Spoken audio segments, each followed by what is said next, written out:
SRK news కి స్వాగతం. ముందుగా వార్తలోని ముఖ్యాంశాలు.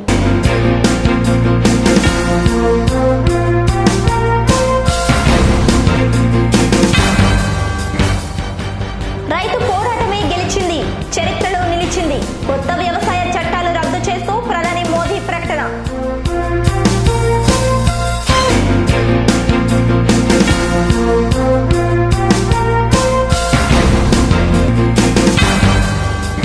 అసెంబ్లీ నుంచి నిష్క్రమించిన చంద్రబాబు ముఖ్యమంత్రి స్థానంలోనే తిరిగి వస్తానంటూ శపథం.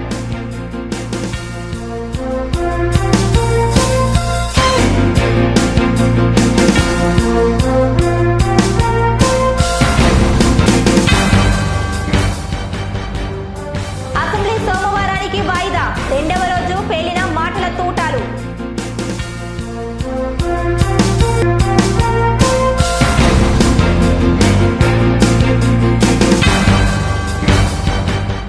దేశ ప్రధాని మోదీ సంచలన ప్రకటన చేశారు.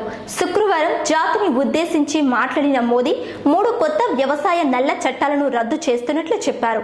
దేశం కోసం, రైతుల కోసమే 3 సాగు చట్టాలను తీసుకువచ్చామని, అయితే ఎన్ని ప్రయత్నాలు చేసినప్పటికీ కొందరు రైతులకు సర్ది చెప్పలేకపోయామంటూ క్షమాపణలు చెప్పారు. సరిహద్దుల్లో ఆందోళన చేస్తున్న రైతులంతా ఆందోళన విరమించి తమ ఇళ్లకు వెళ్లాలని విజ్ఞప్తి చేశారు. రైతుల సంక్షేమం కోసం మరింతగా కష్టపడి పనిచేస్తామని మోదీ భరోసా ఇచ్చారు. मेरे प्यारे देशवासियों, नमस्कार। आज देव दीपावली का पावन पर्व है। आज गुरु नानक देव जी का भी पवित्र प्रकाश पर्व है। मैं विश्व भर में सभी लोगों को और सभी देशवासियों को इस पावन पर्व पर हार्दिक बधाई देता हूं। ये भी बहुत सुखद है कि 1.5 साल के अंतराल के बाद करतारपुर साहिब कॉरिडोर अब फिर से खुल गया है। साथियों, गुरु नानक जी ने कहा है, बीच दुनिया सेवी कमाइए त दरगिही बेसन पाइए। यानी संसार में सेवा का मार्ग अपनाने से ही जीवन सफल होता है। हमारी सरकार इसी सेवा भावना के साथ देशवासियों का जीवन आसान बनाने में जुटी है। न जाने कितनी पीढ़ियां जिन सपनों को सच होते देखना चाहती थी, भारत आज उन सपनों को पूरा करने का भरपूर प्रयास कर रहा है। साथियों, अपने 5 दशक के सार्वजनिक जीवन में मैंने किसानों की परेशानियों को, उनकी चुनौतियों को बहुत करीब से देखा है, महसूस किया है। इसलिए जब देश ने मुझे 2014 में प्रधानमंत्री के रूप में सेवा का अवसर दिया, तो हमने कृषि विकास, किसान कल्याण को सर्वोच्च प्राथमिकता दी। साथियों, इस सच्चाई से बहुत लोग अनजान है कि देश के 100 में से 80 किसान छोटे किसान हैं। उनके पास 2 हेक्टेयर से भी कम जमीन है। आप कल्पना कर सकते हैं, इन छोटे किसानों की संख्या 10 करोड़ से भी ज्यादा है। उनकी पूरी जिंदगी का आधार यही छोटी सी जमीन का टुकड़ा है। यही उनकी जिंदगी होती है और इस छोटी सी जमीन के सहारे ही वो अपना और अपने परिवार का गुजारा करते हैं। छोटे किसानों की ताकत बढ़ाने के लिए 10,000 एफपीओ किसान उत्पादक संगठन बनाने का अभियान भी जारी है। इस पर भी करीब 7,000 करोड़ रुपए खर्च किए जा रहे हैं। माइक्रो इरिगेशन फंड के आवंटन को भी 2 गुना करके 10,000 करोड़ रुपए कर दिया गया है। हमने क्रॉप लोन भी 2 गुना कर दिया, तो इस वर्ष 16 लाख करोड़ रुपए हो जाएगा।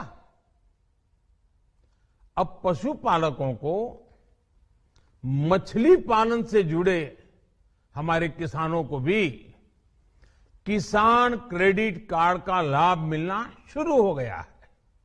यानी हमारी सरकार किसानों के हित में हर संभव कदम उठा रही है, लगातार एक के बाद एक नए कदम उठाती जा रही है।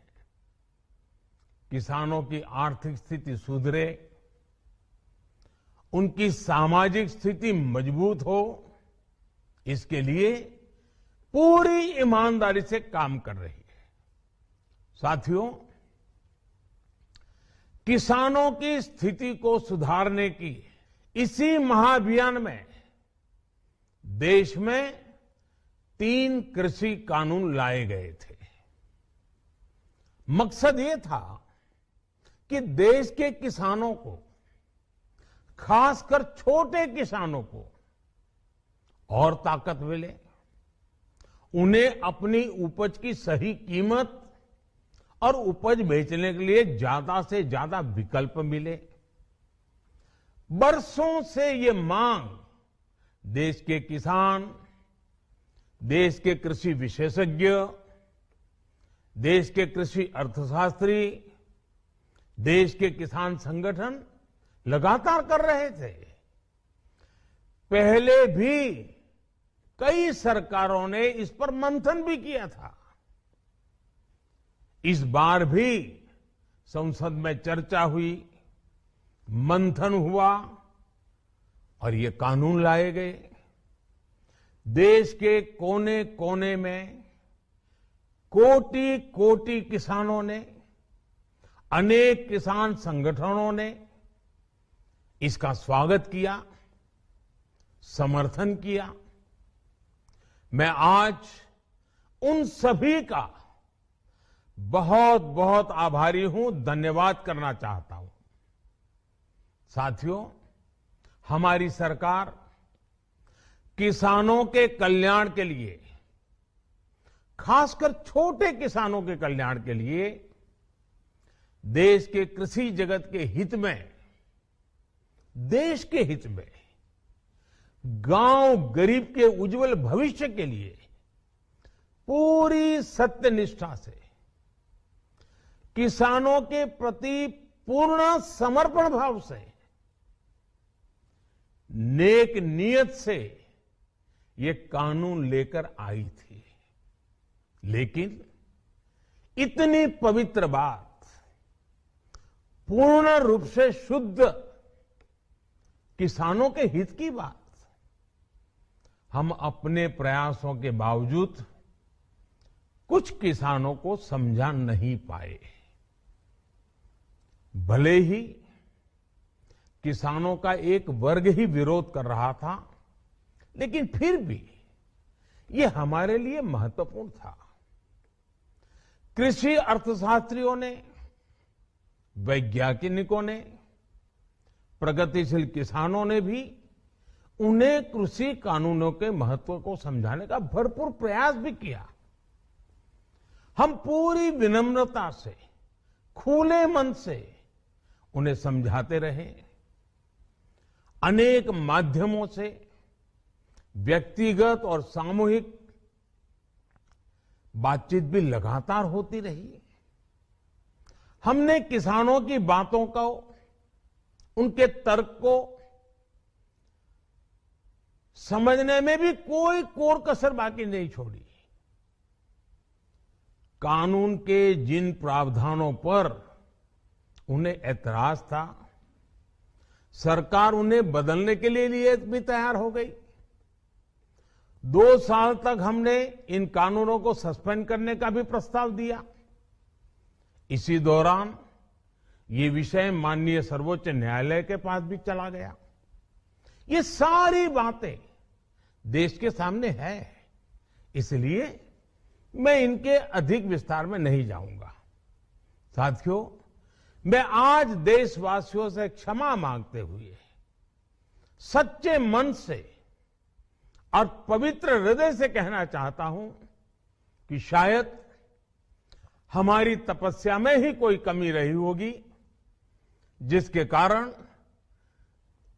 दिए के प्रकाश जैसा सत्य कुछ किसान भाइयों को हम समझा नहीं पाए। आज गुरु नानक देव जी का पवित्र प्रकाश पर्व है। ये समय किसी को भी दोष देने का नहीं है। आज मैं आपको, पूरे देश को ये बताने आया हूं कि हमने 3 कृषि कानूनों को वापस लेने का, रिपील करने का निर्णय लिया है। इस महीने के अंत में शुरू होने जा रहे संसद सत्र में, इसी महीने में हम 3 कृषि कानूनों को रिपील करने की संवैधानिक प्रक्रिया को पूरा कर देंगे।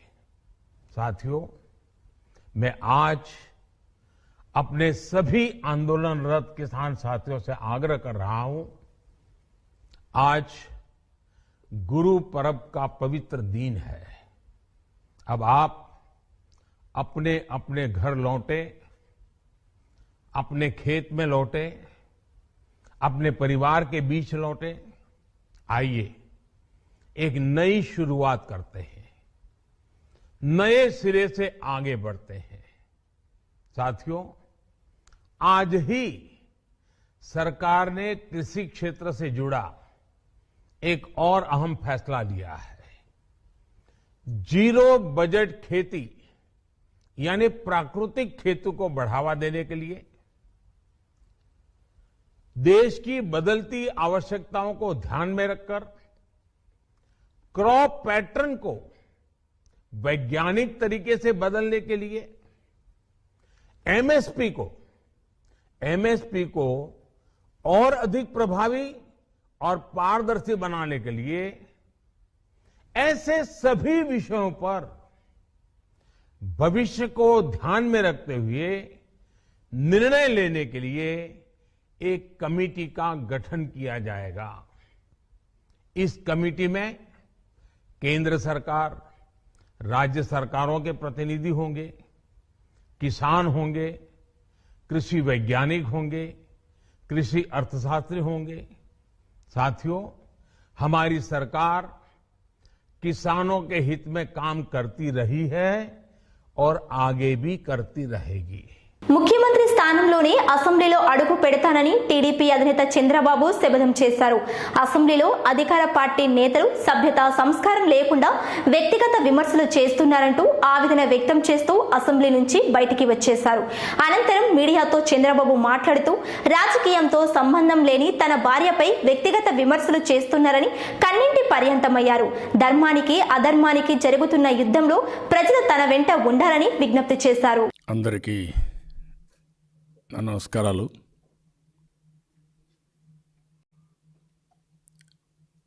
నా రాజకీయ జీవితంలో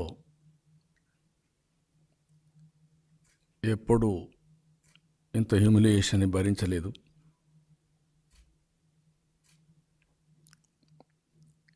గడిచిన 2.5 సంవత్సరాలుగా ఈ ప్రభుత్వం వచ్చినప్పటి నుంచి కూడా అన్ని విధాల అవమానించడం, పార్టీ నాయకుల్ని వేధించడం, జైల్లో పెట్టడం, కార్యకర్తల్ని వేధించడం, ఆర్థికంగా రాజకీయంగా అన్ని విధాలు హ్యూమిలియేట్ చేశారు. అన్నీ కూడా భరించాం. అదే మరి వ్యక్తిగతంగా విమర్శించేవారు. అంతేకాకుండా అనరాని మాటలు ఏవైతే ఉన్నాయో ప్రజలందరూ కూడా చూశారు. బూతులన్నీ తిట్టారు, అవి కూడా భరించాం. నిన్ననే కుప్పం ఎన్నిక అయిన తర్వాత మా డిప్యూటీ లీడరు బీఏసీకి వెళ్తే ముఖ్యమంత్రి వ్యంగ్యంగా కుప్పం తర్వాత మీ నాయకుడిని చూడాలనుంది, రమ్మానండి అంటే దాన్ని భరించాం.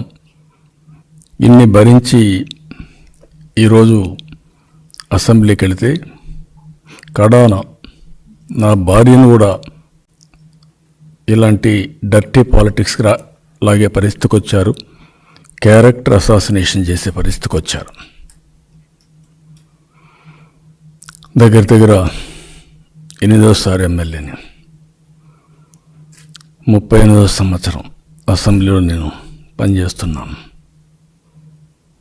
అనేక మంది నాయకులతో నేను కలిసి పనిచేశాను. విమర్శలు చేసుకున్నాం, ప్రతి విమర్శలు చేసుకున్నాం, రాజకీయంగా చేసుకున్నాం. ఓసారి ఎన్నికల్లో ఓడిపోయాం, ఓసారి ఎన్నికల్లో గెలిచాం. ఓడిపోయినప్పుడు కుంగిపోలేదు, గెలిచినప్పుడు రెచ్చిపోలేదు. నేను ఎప్పుడు కూడా ప్రతిపక్షంలో ఉండే ఏ వ్యక్తిని కూడా అవమానంగా మాట్లాడడం నా జీవితంలో ఎప్పుడు నేను చేయలేదు. గౌరవప్రదంగా మాట్లాడడం, కన్విన్స్ చేయడం చేసుకుంటూనే వచ్చాను తప్ప ఎప్పుడూ అలాంటి పనులు కూడా నేను చేయలేదు. ప్రజలందరికీ ఒకటే విజ్ఞప్తి చేస్తున్నా, నాకు పదవులు అవసరంలా, దీనికంటే పెద్ద రికార్డ్స్ అవసరంలా. నాకేమి ఇంక పదవి వచ్చి ఇంకొక రికార్డింగ్ క్రియేట్ చేసేది ఏమి ఉండదు. నాకు అతి ఎక్కువ సమయం నా రికార్డు ఏమైనా బద్దలు కొట్టాలన్నా చాలా టైం పడుతుంది. అది కాదు సమస్య. ఈ గౌరవం కోసరం, ఈ ప్రతిష్ట కోసరం, ఈ ఆత్మగౌరవం కోసరం 40 ఏళ్ళుగా పనిచేశాను. కుటుంబ సభ్యుల్ని, మా మిస్సెస్తో కూడా ఆవిడ కూడా సహకరించింది. ప్రజలందరికీ ఒకటే కోరుతున్నాం, నాకు పదవులు అవసరం లేదు, దీనికంటే పదవులు ఏమి ఉండవు. ఈరోజు జరిగే పోరాటం ధర్మానికి అధర్మానికి పోరాటం. ఈ కలికాలంలో ఎన్నో ప్రిడిక్షన్స్ ఉన్నాయి, కానీ అవన్నీ చూస్తూ ఉంటే ఒకసారి అనిపిస్తుంది, ఇంత దుర్మార్గులను కూడా వచ్చి వాళ్ళు చేసే తప్పుల్ని వేరే వాళ్ళపైన రుద్ది తద్వారా ప్రజల్ని మభ్యపెట్టాలని ప్రయత్నం చేసినప్పుడు ఇది ప్రజల్లో చైతన్యం తప్ప వేరే మార్గం లేదు. నేను అందుకనే కోరుతున్నా, ఇంకా చాలా దాడులు చేస్తారు నా మీద, మా కుటుంబం పైన, ప్రజలపైన కూడా. పర్వాలేదు, ధర్మాన్ని కాపాడగలిగితే నేను మళ్ళీ ముందుకెళ్తాను. ఆ విషయం ప్రజాక్షేత్రంలో తెలుసుకుంటాను. ప్రజాక్షేత్రంలో నేను ఓడిపోయేది అధర్మమే గెలుస్తుందా, ధర్మం గెలుస్తుందా అనేది ప్రజలే నిర్ణయించాల్సిన అవసరం ఉంది. రాజకీయాల్లో కొన్ని విలువలు ఉండాలని 40 ఏళ్ళుగా వాళ్ళు ఎన్ని మాట్లాడినా ఎక్కడ కూడా ఒక చిన్న టెక్నికల్గా, లీగల్గా ఎక్కడ ఎవ్వరికి ఇది చేసే పరిస్థితి తేలేదు. అంత జాగ్రత్తగా ఉండి క్రమశిక్షణతో పనిచేశాను. నా క్రమశిక్షణ మా కార్యకర్తలకి, నాయకులకి చెప్పాను. అవతల వాళ్ళు బూతులు తిట్టినా మేము తిట్టలేకపోతున్నాం అంటే చేతకాదు కానీ మేము ఇంతవరకు అవలంబించినటువంటి క్రమశిక్షణ, విలువల కోసం పోరాడినటువంటి విషయం. ఇప్పుడు ఒకటే ప్రజలకు అందరికీ విజ్ఞప్తి చేస్తున్నా, ఈ ధర్మ పోరాటంలో మీరు సహకరించండి. సహకరిస్తే రాష్ట్రాన్ని కాపాడుకోవడంలో నా వంతు కర్తవ్యం చేస్తాను. అసెంబ్లీకి క్షేత్రస్థాయిలో తేల్చుకున్న తర్వాతనే అసెంబ్లీకి వెళ్తాను. ఆంధ్రప్రదేశ్ అసెంబ్లీ సమావేశాలు రెండవ రోజు వాడివేడిగా జరిగాయి. అధికార ప్రతిపక్ష పార్టీల అధినేతలు చంద్రబాబు, జగన్ మాటలే తోటాల రూపంలో పేలాయి. అయితే చంద్రబాబు అసెంబ్లీలో ప్రతిపక్షానికి సరైన గౌరవం దక్కటం లేదని వ్యక్తిగత విమర్శలు చేస్తున్నారంటూ అసెంబ్లీ నుంచి బయటికి వెళ్లిపోయారు. అయితే జగన్ మాత్రం తాము చంద్రబాబు కుటుంబం సభ్యుల గురించి మాట్లాడలేదని, ఆయనే తన బాబాయి గురించి మాట్లాడారని మండిపడ్డారు. ఇట్స్ వెరీ అన్ఫార్చునేట్ అధ్యక్ష, దట్ ఇలాంటి రైతులకు సంబంధించిన చర్చ జరుగుతూ ఉన్నప్పుడు ఒకవైపున వర్షం వల్ల అనేక ఇబ్బందులు పడతా ఉన్న పరిస్థితులు, ప్రాంతాలు, అక్కడ ఉన్న రైతాంగం,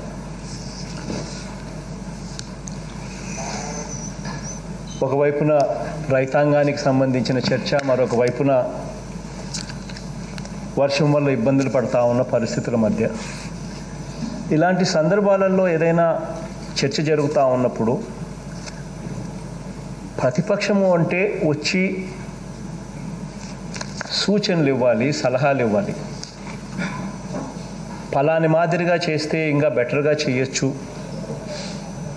మీరు ఈ మాదిరిగా చేస్తూ ఉన్నారు, ఇంతకన్నా ఇంకా గొప్పగా ఈ మాదిరిగా చేయొచ్చు అని చెప్పి సలహాలు, సూచనలు ఇవ్వాలి. కానీ అలాంటి పరిస్థితిని పూర్తిగా పక్కకు పెట్టేసి ప్రజలు ఎలా ఉన్నా నాకు అభ్యంతరం లేదు, ప్రజలు ఎలా పోయినా నాకు పర్వాలేదు, నా ఎజెండా పొలిటికల్ ఎజెండాని, ప్రతి అంశంలోనూ నేను రాజకీయంగా లబ్ధి చెరగాలి, లబ్ధి చేకూర్చుకునే విధంగా నేను బిహేవ్ చేస్తాను అన్న పరిస్థితిలోకి ప్రతిపక్ష నాయకుడు వెళ్ళిపోయి ఆయన మాట్లాడిన తీరు, ఆయన చేసిన డ్రామా అన్నీ కూడా మన కళ్ళ ఎదుటినే కనపడ్డాయి. ఇన్ఫ్యాక్ట్ ఆయన పూర్తిగా అది జరిగేటప్పుడు నేను లేని అధ్యక్ష, నేను I was reviewing flood situation మీద కలెక్టర్లతో రివ్యూ మీటింగ్లో తీసుకున్న తర్వాత నేను ఇక్కడికి రావడం జరిగింది. నేను వచ్చేసరికి ఆయన ఎమోషనల్గా మాట్లాడడం జరుగుతూ ఉంది. ఆ తర్వాత ఏం జరిగింది అని కూడా సభలో అందరూ కూడా, మా వాళ్ళందరూ కూడా మాట్లాడడం, ఆ మాటల్లో నేను కూడా ఏం జరిగింది అనేది నాకు కూడా అవగతమైంది. నేను కూడా తెలుసుకునే ప్రయత్నం కూడా చేశాను. నా దగ్గరికి ఫైనాన్స్ మినిస్టర్ వచ్చి కూర్చొని ఏం జరిగింది తాను కూడా చెప్పడం జరిగింది. అధ్యక్ష, ఎస్, చంద్రబాబు నాయుడు గారి పరిస్థితి ఫ్రస్ట్రేషన్లో ఉన్నాడు అన్న సంగతి నాకే కాదు, ఇక్కడున్న సభలో ఉన్న మన ఎమ్మెల్యేలకే కాదు, రాష్ట్రం మొత్తం ప్రజలందరికీ కూడా తెలిసి ఉన్న అంశమే. ప్రజలు చంద్రబాబు నాయుడు గారి మీద వ్యతిరేకత అన్నది బాహాటంగా చూపించడం, చివరికి కుప్పం నియోజకవర్గంలో కూడా తాను బహుశా ఊహించని విధంగా ప్రజల వ్యతిరేకతను తాను చూడడం, తర్వాత ఇక్కడ కౌన్సిల్లోకి వచ్చేసరికి ఈరోజు కౌన్సిల్లో కూడా వాళ్ళకున్న బలం పూర్తిగా మారిపోయి కాలం గడిచే కొద్దీ వైఎస్ఆర్ కాంగ్రెస్ పార్టీకి సంబంధించిన ఎమ్మెల్సీలు కూడా అక్కడ బలం పెరగడం, సో అక్కడ కూడా ఈరోజు చైర్మన్గా, కౌన్సిల్ చైర్మన్గా వైఎస్ఆర్ కాంగ్రెస్ పార్టీకి సంబంధించిన నా సోదరుడు, ఒక దళితుడు నా సోదరుడు ఈరోజు అక్కడ తాను కూడా కుర్చీలోకి ఎక్కుతా ఉన్న పరిస్థితి. ఇవన్నీ కూడా తాను తట్టుకోలేక ఫ్రస్ట్రేషన్లో తాను ఏం చేస్తూ ఉన్నాడో, ఏం మాట్లాడుతూ ఉన్నాడో తనకే అర్థం కాని పరిస్థితిలో తాను సభలో బిహేవ్ చేసిన తీరును కూడా చూసాం.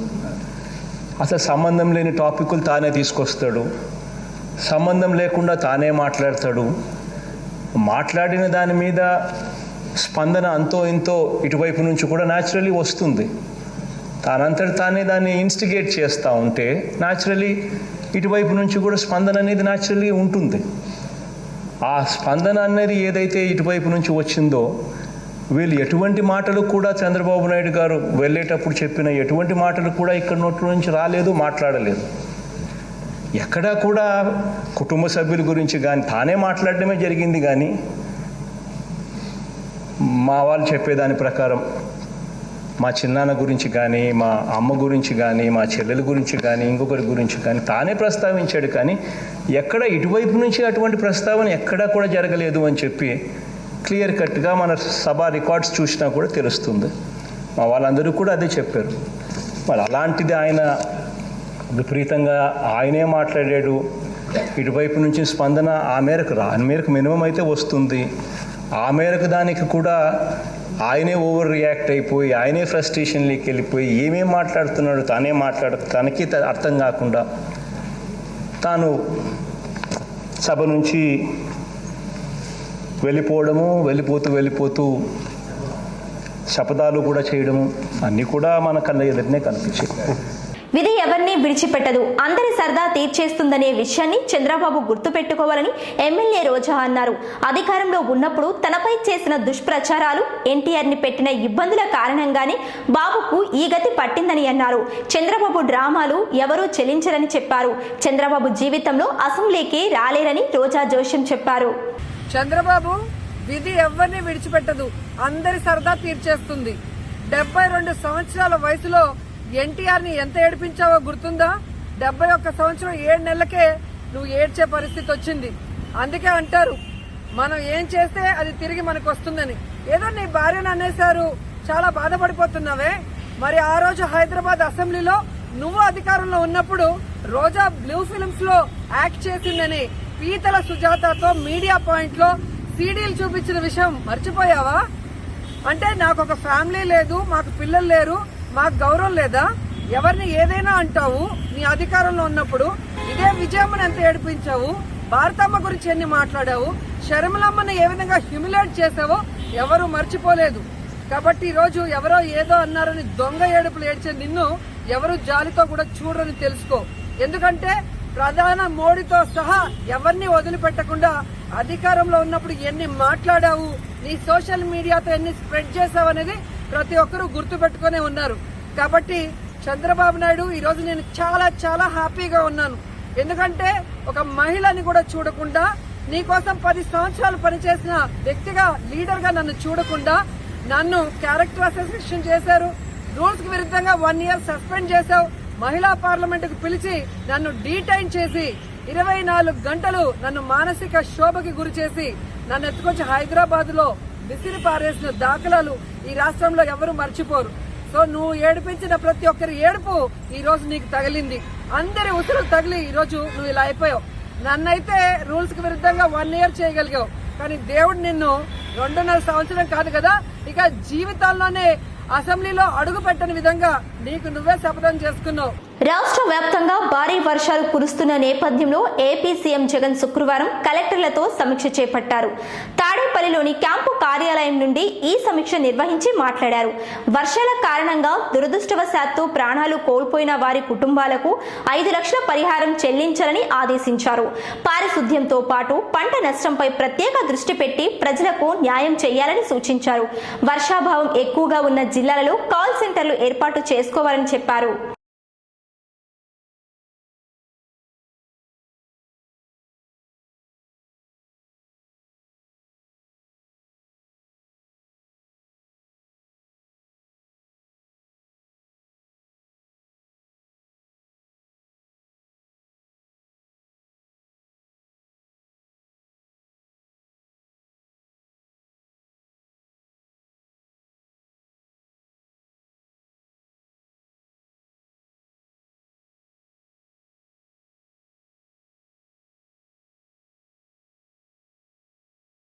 నిరుద్యోగ సమస్యలపై అసెంబ్లీలో చర్చించాలని, ఉద్యోగుల భర్తీ కోసం నోటిఫికేషన్ విడుదల చేయాలని ఏఐవైఎఫ్ రాష్ట్ర కార్యదర్శి లెనిన్ బాబు డిమాండ్ చేశారు.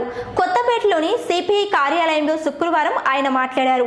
నిరుద్యోగ సమస్యలు పరిష్కరించి జిల్లాల అభివృద్ధికి నిధులు కేటాయించాలని డిమాండ్ చేస్తూ ఈ నెల 22న కలెక్టరేట్ కార్యాలయం వద్ద ధర్నా చేపడుతున్నట్లు చెప్పారు. విద్యార్థి సంఘ నాయకులు దాసు, సుభాని, నాసర్, చైతన్య తదితరులు ఈ సమావేశంలో పాల్గొన్నారు.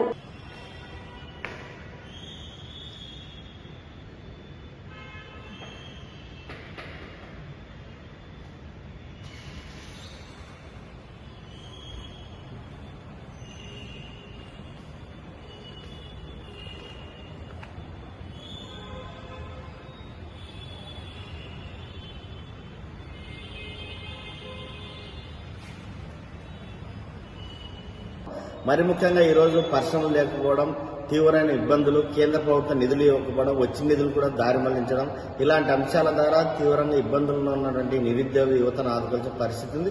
ఇప్పటికే అనేక మంది నిరుద్యోగులు ఆత్మహత్యలు పాల్పడ్డారు. మాకు ఉద్యోగాలు రాని కారణంగా మా తల్లిదండ్రులు ఇబ్బంది పెట్టలేక మేము ఆత్మహత్యకు పాల్పడతాం, చాలా మంది లేఖలు రాసి చనిపోతున్నారంటే ఇవన్నీ కూడా ప్రభుత్వం ఆలోచించాలి. ఆత్మహత్యల వైపు పాల్పడుతున్నారంటే ప్రభుత్వం ఎంత నిర్లక్ష్యం చేసినా దాన్ని ఆలోచించి ఆ వైపున నిరుద్యోగ సమస్య పరిష్కారం కోసం కృషి చేయాలని కోరుతూ ఈ నెల 22వ తేదీన అన్ని జిల్లా కలెక్టర్ కార్యాలయాల దగ్గర ఆ జిల్లాలో ఉన్నటువంటి నిరుద్యోగ సమస్య పరిష్కారం, నూతన పరిశ్రమలు, ఆ జిల్లాలో సాగునీరు, త్రాగునీరు ప్రాజెక్టులు, అన్ని వర్గాల ప్రజలకు సంబంధించిన జిల్లాల సమగ్రాభివృద్ధి కోసం జరిగే పోరాటంలో ప్రజలందరూ పాల్గొని జయప్రదం చేయాలని కోరుతూ, అదేవిధంగా కేంద్రంలో 3 నల్ల చట్టాలు తీసుకొచ్చిన సందర్భంగా అనేక రోజుల పాటు రైతులు మొక్కబోని ధైర్యంతో ఉద్యమం నిర్వహించారు. వారందరూ కూడా మేము అభినందనలు చెప్తా ఉన్నాం. ఆ ఉద్యమంలో కూడా భారతదేశంలో వ్యాప్తంగా ఉన్న అన్ని వర్గాల ప్రజలు మద్దతు తెలుపుతూ ఈ చట్టాలు రద్దు చేయాలని లక్ష్యంతో పోరాడిన అమరులైన అమరవీరులకు విప్లవ జోహార్లు. వార్తలు ముగించే ముందు ముఖ్యాంశాలు మరోసారి.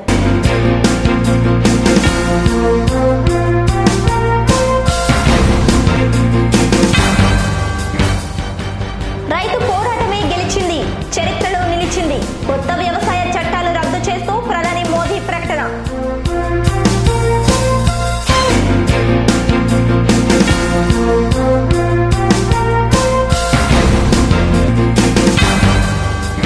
అసెంబ్లీ నుంచి నిష్క్రమించిన చంద్రబాబు ముఖ్యమంత్రి స్థానంలోనే తిరిగి వస్తారంటూ శపథం.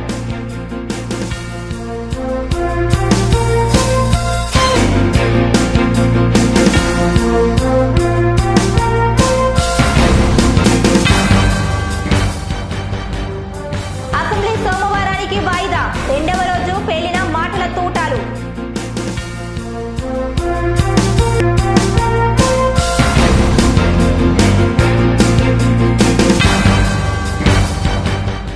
ఈ వార్తలు ఇంతటితో సమాప్తం. నమస్కారం.